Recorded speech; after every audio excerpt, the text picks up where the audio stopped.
یاد رکھیں جو ظلم پر خاموش رہتے ہیں، ظالم کا ساتھ دینا بھی مظلوموں پر ظلم کے مترادف ہے۔ علیہ السلام کی اونٹنی کو تو 4 بندوں نے قتل کیا تھا نا، ساری امت تباہ ہو گئی تھی، ساری بستی تباہ ہو گئی تھی، اس وجہ سے کہ وہ ظلم پر خاموش رہے۔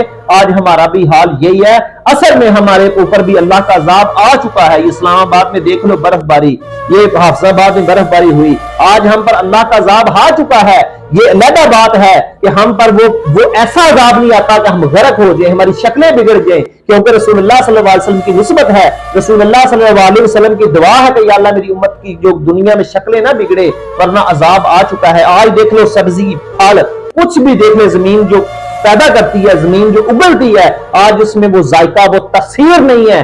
آج ہمارے گھروں میں برکتیں نہیں ہیں، آج ہمارے جو رشتوں میں وہ محبت، وہ چاشنی نہیں ہے، وہ چس نہیں ہے، آج دلوں میں سکون نہیں ہے۔ پیسہ تو بہت ہے لیکن راتوں کو سکون نہیں ملتا، آج ٹینشنیں، پریشانیاں، یہ اللہ کے عذاب کی پکڑ میں آ چکے ہیں۔ صرف ان ظالم حکمرانوں کو ہم نے خود پر مسلط کیا جو مسلمانوں کے لیے اٹھ نہ سکے، مسلمانوں کے ہاتھ پر بول نہ سکے، اور ہم اتنے مجبور اور لاغر ہم خود ہو گئے ہیں کہ ہم ادھر جا کر لڑنا تو دور، ہم ان کی مصنوعات کا بائیکاٹ تک نہیں کر سکتے۔